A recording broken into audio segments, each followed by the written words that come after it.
Hello guys, ഇന്ന് ഞാൻ K F സിയിലാണ്. അതും ആറ്റിങ്ങിലുള്ള കെ എഫ് സിയിലാണ്. ഫസ്റ്റ് ടൈമാണ് കേട്ടോ ഞാൻ അവിടെ കയറുന്നത്. അങ്ങനെ ഞാൻ ആ നിലവറ തുറന്ന് അങ്ങനെ കെ എഫ് സിയിലോട്ട് കയറി ഗൈസ്. ഒരു രക്ഷയുമില്ല കേട്ടോ. ഞാൻ വർഷത്തിൽ ഒരിക്കൽ മാത്രമേ കെ എഫ് സി കഴിക്കാറുള്ളൂ. അപ്പോൾ നല്ല രീതിയിൽ നല്ലൊരു അടിപൊളി കെ എഫ് സി തന്നെ കഴിക്കണമെന്നുമാണ് എൻ്റെ ആഗ്രഹം. സോ അങ്ങനെ ഞാനിവിടെ എത്തി. അവിടുത്തെ എല്ലാ അറേഞ്ച്മെൻറ്റ്സും എല്ലാം അടിപൊളിയാണ് കേട്ടോ. 3 സ്ക്രീൻ ഉണ്ടായിരുന്നു.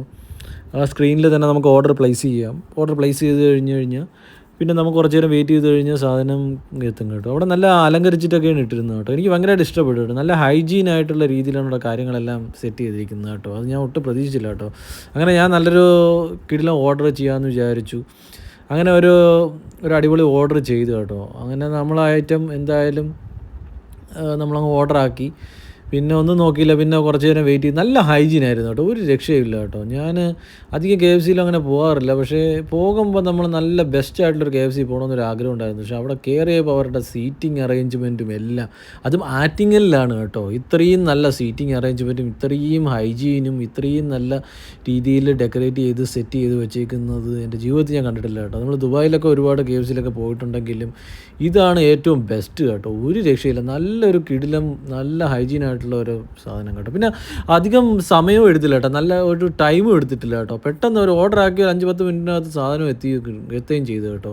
അങ്ങനെ ആദ്യം തന്നെ ഞാനതെടുത്ത് കഴിച്ചു നോക്കി കേട്ടോ. ഒരു രക്ഷയില്ല കേട്ടോ. ഞാൻ കഴിച്ചിട്ടുള്ളതിൽ ഏറ്റവും ബെസ്റ്റ് കെ എഫ് സി ആണ് ഗൈസ്. ഇത് തള്ളുന്നതല്ല കേട്ടോ. ഏറ്റവും ബെസ്റ്റ് കെ എഫ് സി, ഒരു രക്ഷയുമില്ല. അത് നല്ല ഫ്രഷ് ചിക്കൻ ആയിരുന്നു കേട്ടോ. ഒരു രക്ഷയുമില്ല. കാരണം അധികം ഞാനങ്ങനെ കെ എഫ് സി അധികം കഴിക്കാറുമില്ല. അങ്ങനെ ദുബായിൽ വെച്ച് ഞാൻ കുറച്ച് കെ എഫ് സി കഴിച്ചപ്പോഴും എനിക്ക് നല്ല അനുഭവമല്ല കിട്ടിയത്. അവിടെ നല്ല ഇതൊന്നുമല്ല. പക്ഷേ ഇത് നോക്കുക, ചിക്കൻ തന്നെ നല്ല ടെൻഡറും നല്ല സോഫ്റ്റും നല്ല ഫ്രഷ് ആയിട്ടുള്ള സാധനം കേട്ടോ. ഒരു രക്ഷയുമില്ല കേട്ടോ. ഒരു രക്ഷയുമില്ലെന്ന് വെച്ചാൽ ഒരു രക്ഷയുമില്ല. ആ ഡിപ്പ് നല്ല ഡിപ്പായിരുന്നു കേട്ടോ. മയണൈസ് ഡിപ്പും അടിപൊളിയായിരുന്നു. പിന്നെ ഒരു കോളയും ഉണ്ടായിരുന്നു കേട്ടോ. പക്ഷേ കെ എഫ് സിയുടെ കേസ് ചിക്കൻ എന്ത് ടേസ്റ്റിയാണ്. ഇതാണ് കെ എഫ് സി എന്ന് വെച്ച് കഴിഞ്ഞാൽ. കാരണം എന്ന് വെച്ച് കഴിഞ്ഞാൽ നമ്മൾ ചില പുറം രാജ്യങ്ങളിലൊക്കെ ആണെങ്കിൽ കോഴിയൊന്നും അത്ര നല്ല ഇതായിരിക്കില്ല, ഫ്രിഡ്ജിലൊക്കെ വെച്ച് ഫ്രീസറൊക്കെ ആയിരിക്കും. പക്ഷേ ഇത് നല്ല അടിപൊളിയായിരുന്നു കേട്ടോ. അതും എനിക്ക് വിശ്വസിക്കാൻ പറ്റിയില്ല. അത്രയും ക്വാളിറ്റിയിലാണ് നമ്മൾ, പ്രത്യേകിച്ച് നമ്മൾ ആറ്റിങ്ങലിൽ ഇതുണ്ടായെന്ന് പറയുമ്പോൾ വലിയ അഭിമാനം തോന്നുന്നു കേട്ടോ. എന്തായാലും ഞാനത് ഒരു 2-3 പീസൊക്കെ എടുത്ത് വെച്ച് കഴിച്ചു കേട്ടോ. പിന്നെ ലെഗ് പീസും എൻ്റെ ഫേവറേറ്റ് ആണ്. പിന്നെ അതും ഞാൻ കുറച്ച് കെച്ചപ്പൊടിയൊക്കെ വെച്ചിട്ട് എടുത്ത് വെച്ച് കഴിച്ചു കേട്ടോ. ഒരു രക്ഷയുമില്ലായിരുന്നു ഗൈസ്. നിങ്ങളും ആറ്റിങ്ങിൽ വരുമ്പോൾ ട്രൈ ചെയ്യണം കേട്ടോ. കാരണം കണ്ടില്ലേ കേട്ടോ, ഞാനിത് ഇത്രയും സൂം ചെയ്ത് നിങ്ങൾക്ക് കാണിച്ചു തരുന്നതെന്ന് വെച്ച് കഴിഞ്ഞാൽ അത്രയും ഫ്രഷ് ആയിരുന്നു. ഏറ്റവും ബെസ്റ്റ് കെ എഫ് സി തന്നെയാണ് കേട്ടോ.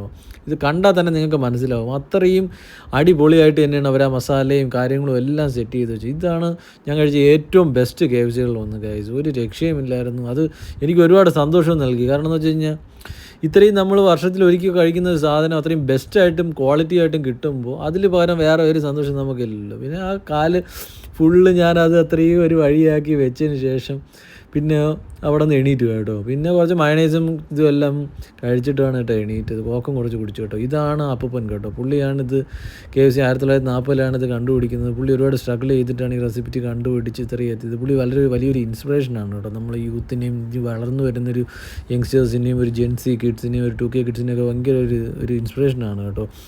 അപ്പോൾ അടുത്ത വ്ളോഗിൽ കാണാം ഗായ്സ്. Take care. ബൈ.